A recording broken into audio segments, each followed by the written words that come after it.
Welcome to FSR YouTube channel student. आज जो हमारा टॉपिक डिस्कशन है वो है इलेक्ट्रिक फील्ड स्ट्रेंथ।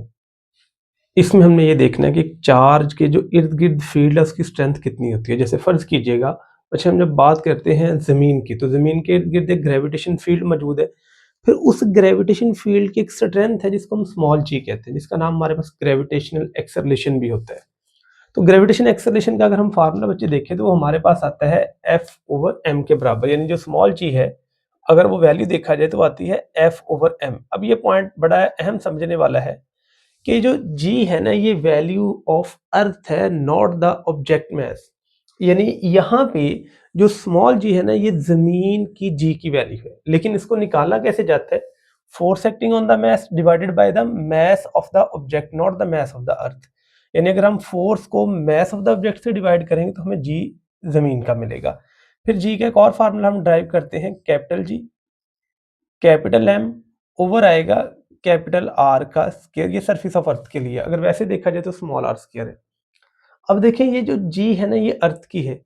जब कैपिटल G के साथ लिखेंगे तो कैपिटल M आएगा, और जब F के ओवर में लिखेंगे तो स्मॉल m आएगा। लेकिन ये दोनों सूरतों में जो है वो gravitation field strength of the earth आती है, यानी कैपिटल M आ जाएगा।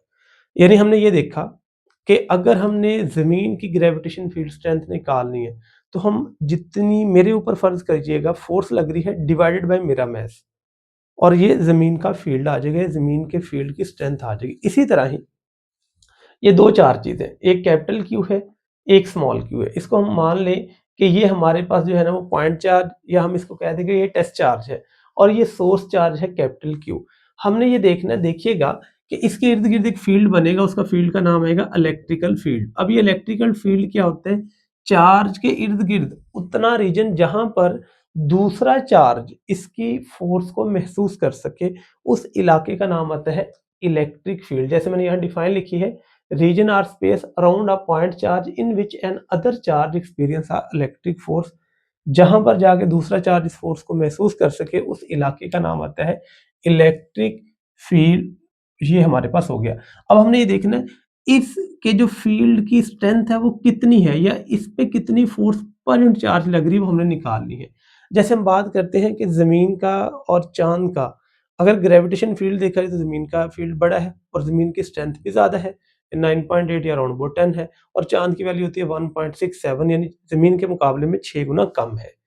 अब देखिएगा इस चार्ज ने इस पे जितनी फोर्स लगाई है डिवाइडेड बाय इसका मास, तो ये हमारे पास इलेक्ट्रिक फील्ड स्ट्रेंथ आएगा कैपिटल Q का। तो E का फार्मूला हमारे पास बना F/Q।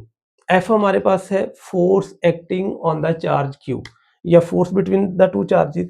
बच्चे फोर्स का फार्मूला हम लोगों ने कूलम लॉ के मुताबिक पढ़ा हुआ है, F is equal to vector form में K लिख लें या 1/4πε0 लिख लें, इससे फर्क नहीं पड़ेगा। 1/4πε0 Q1 multiply by Q2 over आएगा R का स्क्वायर। तो यहाँ पे कैपिटल Q और इधर आएगा स्मॉल q ओवर आएगा r का स्क्वायर, और यहाँ आएगा r का यूनिट वेक्टर। तो ये है electric force between capital Q and small q।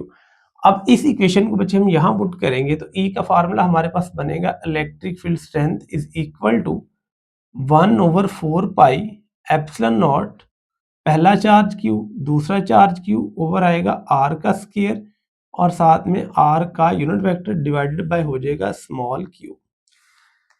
अगर देखा जाए तो ये क्वांटिटी नीचे आके मल्टीप्लाई हो जाएगी, तो मेरे पास फार्मूला बनेगा 1/4πε0 इनटू, यहाँ पे ऊपर आएगा कैपिटल Q स्मॉल q, नीचे आएगा R का स्क्वायर इनटू Q, और साथ हो जाएगा R का यूनिट वेक्टर। अब देखा जाए तो Q से स्टूडेंट क्या हो जाएगा, कैंसिल हो जाएगा। तो मेरे पास फार्मूला बनेगा E की vector form is equal to बराबर आएगी 1/4πε0 into capital Q over R का स्क्वायर इनटू आ जाएगा R का यूनिट वेक्टर। अब ये जो R यूनिट वेक्टर है ना, ये डायरेक्शन देता है इलेक्ट्रिक फील्ड की। अब यहाँ पे एक चीज देखिएगा, फोर्स पर यूनिट चार्ज, तो फोर्स ओवर चार्ज, लेकिन ये इलेक्ट्रिक फील्ड स्ट्रेंथ है कैपिटल Q की। तो असल में फोर्स ओवर चार्ज वाला जो चार्ज है उसका फील्ड नहीं आता, ये दूसरे चार्ज का फील्ड की स्ट्रेंथ आती है। तो ए का फार्मूला बना Q ओवर R स्क्वायर। तो बच्चे यहाँ से ई की जो डिपेंडेंस है ना वो 3 चीज़ों पे डिपेंड करता है। यानी अगर देखा जाए कि हमारे पास ई डिपेंड्स, तो यहाँ पे 3 अलग-अलग फैक्टर आएँगे। पहला तो आएगा कि मीडियम क्या है, देखिएगा अगर फ़र्ज़ कीजिएगा हम यहाँ पे मीडियम रख दें, रुकावट रख दें, तो ये चार्ज इस पे फ़ोर्स लगाना कम कर देगा।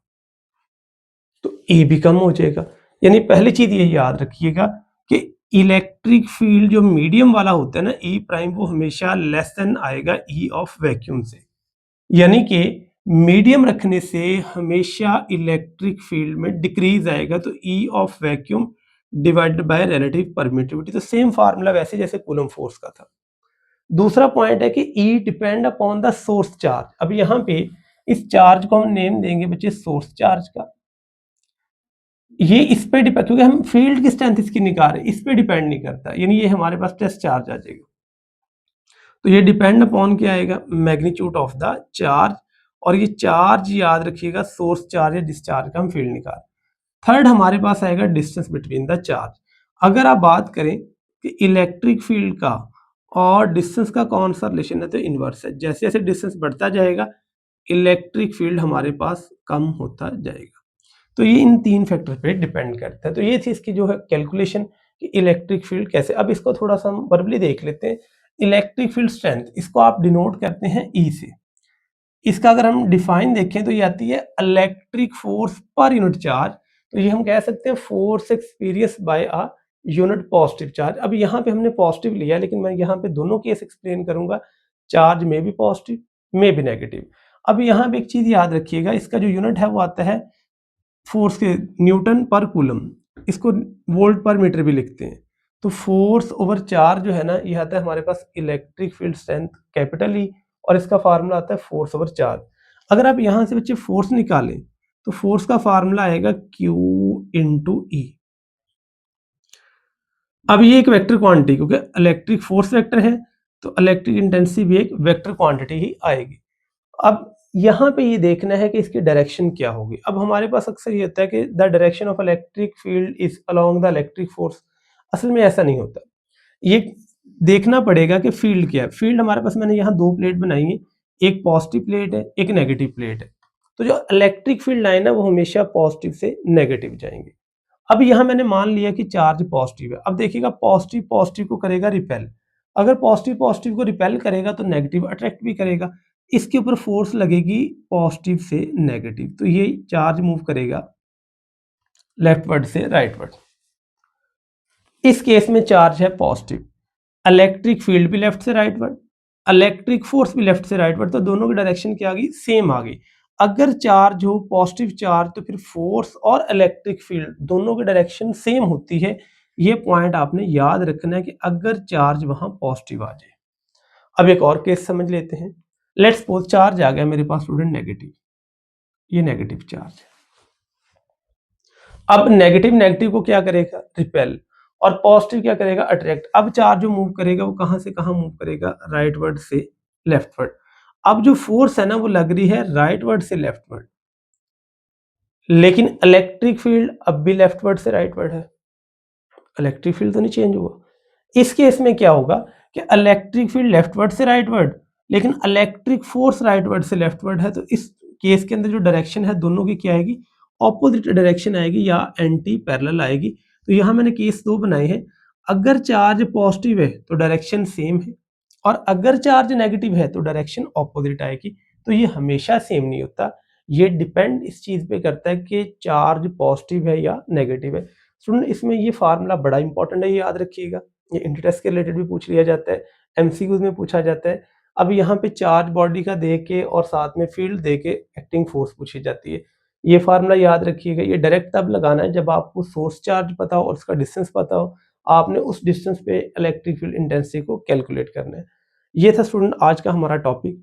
अगर इसमें से कोई क्वेश्चन है तो आप कमेंट कर सकते हैं, आपको आंसर प्रोवाइड किया जाएगा। Thank you so much for watching my YouTube channel FS.